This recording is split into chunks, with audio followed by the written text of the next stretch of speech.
All right, hey, what's up everyone? Welcome back. Today we're taking an updated look at Once Human, the multiplayer open world survival game that blends quite a few different genres into a single package. On one hand, it is an open world looter shooter. You'll go around moving through zones, exploring different biomes and points of interest while using an assortment of ranged weapons and tools to take on various PvE threats. You'll fight otherworldly enemies and bosses in search of materials and loot to make yourself stronger. Like any good open world looter game, there are a variety of activities and content types. All throughout the world are strongholds, think enemy encampments. These are distinct points of interest like an old factory, an abandoned hospital, or a seaside harbor town. Beyond being full of enemies, each stronghold has multiple tasks to complete, many with hidden objectives like puzzles and riddles for you to solve. There's a wide variety of world events. These include bosses that roam around the map like a house with legs or the spider bus. There are King of the Hill style horde modes, jumping puzzles, mirror events, and space whales that trigger zone-wide PvP. The game has traditional MMO style dungeons called silos. Solo or with a team, you'll enter these instanced areas, moving from room to room, clearing groups of enemies, and taking on a boss at the end. And there are also massive oversized boss battles called monoliths, huge weird looking enemies with challenging mechanics and multiple phases for you to fight through for loot. And in addition to all of that open world looter shooter stuff, the game has survival crafting mechanics as well. You've got stamina, sanity, hydration, and hunger meters with numerous food, drink, and potions to keep these meters up, while also providing additional buffs like a double jump or a run speed increase. There's gathering and crafting as you harvest materials and use those to construct weapons and armor, but also for building a base. You'll lay down a territory in which you can construct a building that looks pretty much however you want it to, and you'll fill your house with many different crafting and processing stations that all feed into the game's many means of progression. The thing that I always say when discussing this game is that it really reminds me of a blending of like The Division, Defiance, and The Secret World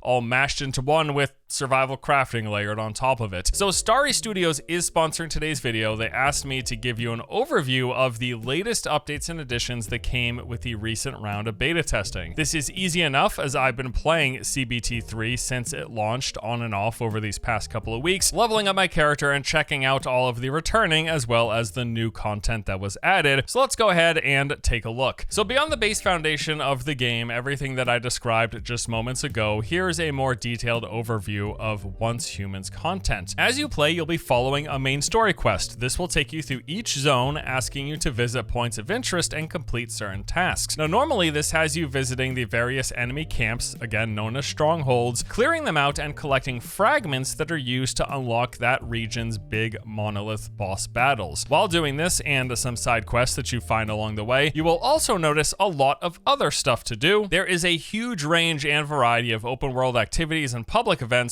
which are some of the more interesting stuff that this game has to offer. So for the open world activities, occasionally while running around, you're gonna get a notification that you're near a ripple in space-time. You can then proc this event by snapping your fingers. Literally, there's a keybind to snap your fingers. It does a little area scan. It'll reveal like nearby collectibles and chests, but it also reveals certain hidden events. There are camera events. Occasionally, you'll find a camera, typically somewhere scenic in the game. Interacting with it will then summon a mimic of yourself doing an emote. You have to copy that emote that your mimic is doing, and that completes the event. There are broken signs. You'll sometimes see traffic cones laying around in a pattern on the street. Standing inside of that will highlight a nearby broken sign like a billboard, lining up these two separate pieces to make the sign appear whole again. There are lily pad events found near water. Jumping from one pad to another lights them up. Lighting them all completes the event. There are fog events. These are instances that you phase into. This gives you some sort of timed challenge, usually to kill a boss or a wave of enemies. Sometimes you're even supplied with special weapons like a Gatling gun for you to mow down 100 enemies that are spawning in multiple waves. There are jumping puzzles. You'll see what looks like a purple glowing shard out in the world. Walking over it will start the event, spawning another shard nearby. You'll then have a certain amount of time to pick up each of the shards, usually requiring some running of a short distance, climbing objects or, of course, jumping. And then once you grab the last one, a chest will spawn. And one of my personal favorites is the roaming spider bus.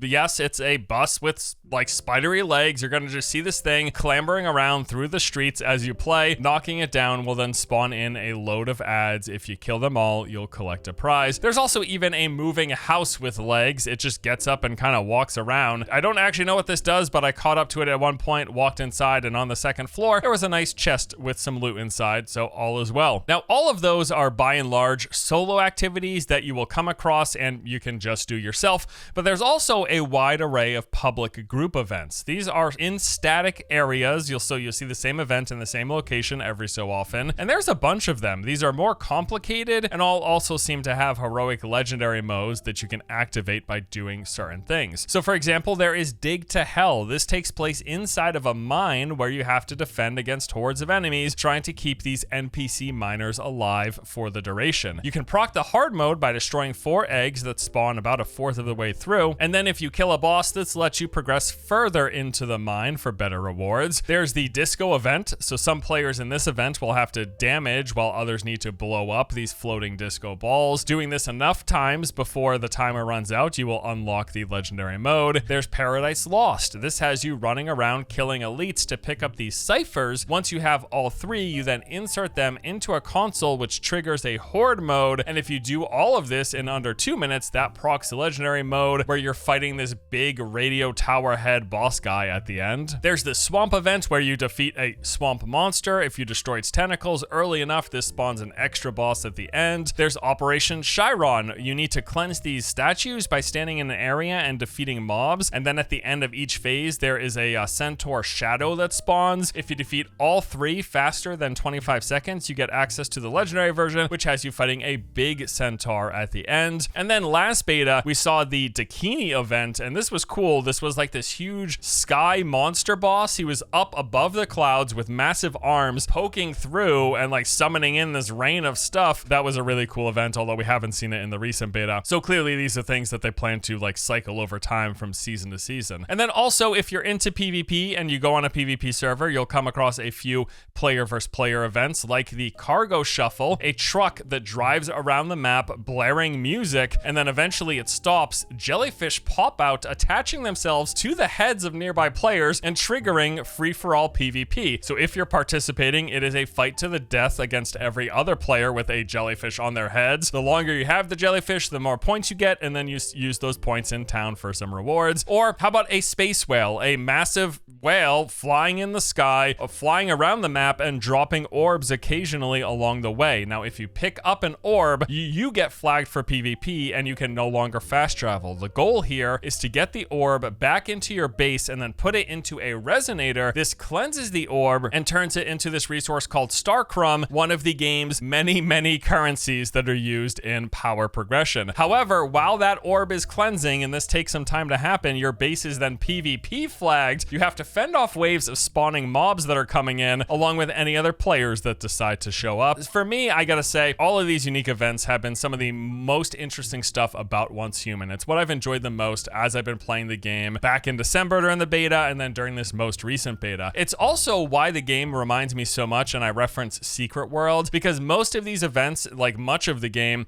has this whole like interdimensional elements, these otherworldly aspects to it, to the creatures, to the style of events. I mean, sometimes you'll literally phase into other dimensions and have to like solve puzzles and problems and get yourselves out of these weird situations. Just that whole element of the theming, and a lot of this is kind of represented in the open world events, I really like. So everything I just mentioned, you'll come across and can participate in, while also doing the whole open world looter shooter stuff. Speaking of which, like I mentioned earlier, this game has dungeons. They're called securement silos. There are like 6 or 7 of these at the moment, and each come with 3 different difficulties that will change its enemies as well as boss mechanics. There's even one silo that is almost sort of like a Destiny style raid. It's much bigger than the other ones. It's a longer activity, it's more difficult, and it also has quite a few more mechanics. So with the most recent beta, we got a couple of new silos added. There was PSI. Similar to some of the earlier dungeons, this actually has you pushing deeper into this Rosetta complex, an enemy faction in the game. However, this time it also has you moving through laser puzzles between some of the rooms. These lasers can one-shot you and require a bit of patience for you you to get past them. And then the boss at the end is a fridge inside of a refrigeration unit. So you're fighting a fridge inside of a fridge.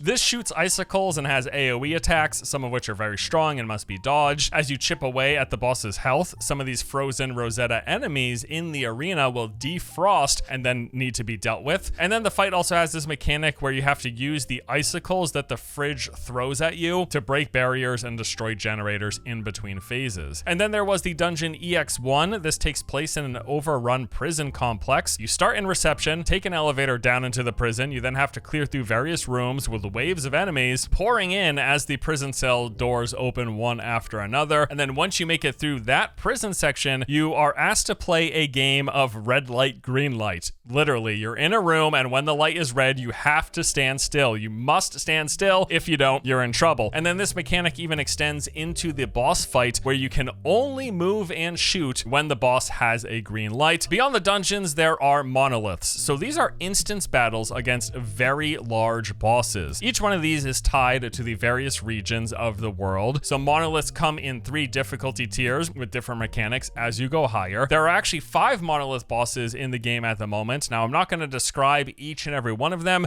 but I did want to mention one of the cooler fights. This is against Menzdevorin, also referred to as the Forsaken Giant, probably more pronounceable to myself at least. This is a rooted boss, so it sits in place in an arena. And the fight is actually similar to New World's Shardus boss in the Lazarus Instrumentality, but with a few more mechanics. So he has 2 different telegraphed slam attacks. One has a follow-up AoE that does a lot of damage, must be dodged or you're in trouble. The second slam actually happens 6 times throughout the duration of the fight, and this one will damage the environment and eventually collapse the floor. So what you have to do is make sure that the person who is being targeted is standing in a correct spot, because if you do too many hits, you might end up opening up the floor too much and fall to your death. There are also multiple different crying phases that increase in intensity, where AoE and mobs spawn in at a high density. This includes some very tough elites and ranged enemies, along with enemies that will drop an item that you can throw back at the boss to stun it during a specific phase. He's got a huge swipe attack that goes from right to left and then vice versa. This does decent damage, but biggest of all, it can knock you over and even push you off the map if you aren't careful. And then lastly, the boss can actually pick up and throw a player. This does a ton of damage, including limb damage, which will, like, if you break your kneecaps, it'll slow your movement speed. And when he throws a player, if that player hits another ally, the damage will then apply to both of them. So that is just like one example of a monolith boss fight. Again, there are 5 of these in the game currently, and we expect more to come down the road. These monolith fights get even cooler though during the next type of content. This is called the Prime War. So these are large-scale fights against monolith bosses, but the twist is they actually spawn in the open world. They're going to appear at certain occupied warband territories around the map. When this happens, your warband, which is sort of like a guild of players coming together, they have to set up defenses to defend the base that's being attacked by the boss while trying to break armor off of the super buffed version of the monolith bosses. These vents can be quite challenging, especially against the later monolith bosses. And last beta, this was a huge part of the endgame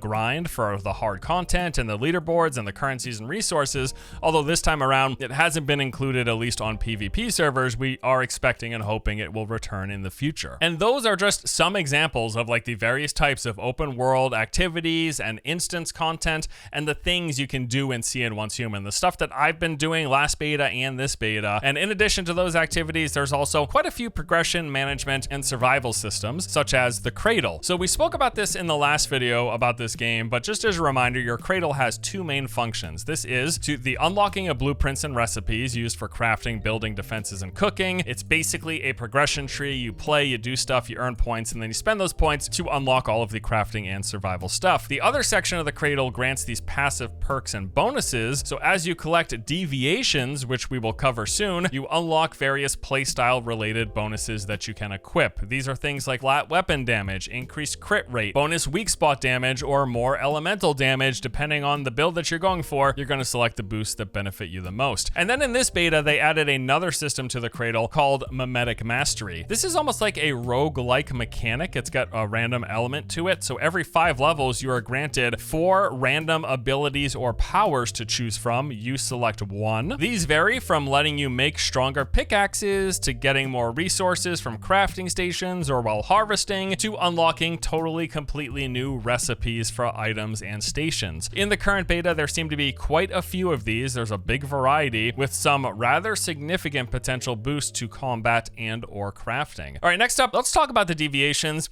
These are basically pets that you collect and unlock special powers and buffs for both you and your base territory. This system was revamped since the last beta to make it a bit less complicated. So early on in the campaign, you receive your first deviant, the butterfly. Once you capture a deviant, you must then nurture and grow them inside of this glass encasement. You can construct these inside of your base. And then when they're inside, you can actually inspect the deviant to learn what makes them happy and adjust their surroundings accordingly. So this is like a management sim for your pet to keep them happy. These will include things like the temperature, the sounds and music they hear, what kind of lighting and decor they enjoy to see and have around them. All of these things will impact their happiness. Keeping them happy makes them more productive and then boost their unique effects. Now, there are many types of deviations that will help with things like territory management, your gadgets and crafting systems, as well as combat. So for example, there is a bee that will help you and improve your gardening. There's H37 who actually goes out to harvest rare materials for you. There is Pup Buddy who makes a potion that gives you more carry capacity. A frog that gives you spring legs, letting you jump higher. The butterfly that can auto attack and just provide some basic support in combat, or can actually be thrown as a projectile. There's the festering gel that can be used to summon walls in combat to line of sight incoming damage. There's even a llama that just straight up shoots other enemies, but this appears to be one of the rarer drops because it's basically just having a walking gun next to you. Deviations, originally you're going to find these as you follow the campaign and by completing the monoliths, but they can also be obtained in many other ways, such as fishing, public events, and dungeons. Sometimes you're even just going to see them in the open world and you just go up to them trying to capture them Pokemon style. It's quite an interesting system. Now, in addition to all of that, there's also plenty of progression in this game, much of which is built into the game's crafting. You're going to find blueprints that unlock rare armor, weapons, and mods, all of which have quite a big impact on your playstyle and your power. So most gear actually comes as part of a set with bonuses that tailor to different things. So if you want to focus on melee, on being fast, on being stealthy, on harvesting or using explosives, there's pretty much a set for any sort of style of third-person looter shooter character that you might want to play. Some of these blueprints will be found by just doing stuff in the game, doing events, opening gear chest and weapon chest, completing certain challenges, while others are found in the wish machine. So this is a device that drops random blueprints. It works pretty much exactly like most gacha systems. You spend a in-game currency, push a button, and then see what the machine spits out for you, hoping for the good rolls. So that is basically Once Human in a nutshell. Between the beta last December and the one currently taking place, I've played a fair bit of the game already. There are quite a few things that I enjoy about the game. I like going around the open world. I like clearing the strongholds. They've got all of the PvE stuff that I enjoy in these games, those world events, those group public events, the dungeons and the big boss battles, the monoliths, and there's that really interesting sci-fi twist and theming that I just think not a lot of games do, especially not a lot of like multiplayer, open world, shared world games, so it's cool to see it here in this one. I do have, of course, some initial feedback notes though. A couple of the big things that I would like to address. For one, in general, I would like to see more challenging combat while in the open world. Right now, most of the encounters with enemies while exploring the open world landscape are pretty simple and never very difficult. This changes in some of the group content like those hard mode dungeons or the monolith boss battles, but it does feel like a lot of the game is fairly easy. So I would love to see some more difficulty options in areas and aspects of the game outside of that instance group content. The entire game doesn't need to be sweaty and difficult and hard, but a little bit of challenge mixed in here and there during the leveling process would be very welcome. I'm also gotta say I'm very curious how the shop is going going to look. As it stands, there are what feels like 1,000 different resources and currencies in the game that all feed into the power progression in one way or another. So many menus, so many systems, so many different reward tracks with entirely separate currencies to collect in all of these different menus, which if any of these are going to make their way into the shop, we will have to wait and see. And then also on that note, because this game is coming to both PC and mobile, I am going to be curious to see how much of the mobile design influence makes its way into the PC version, because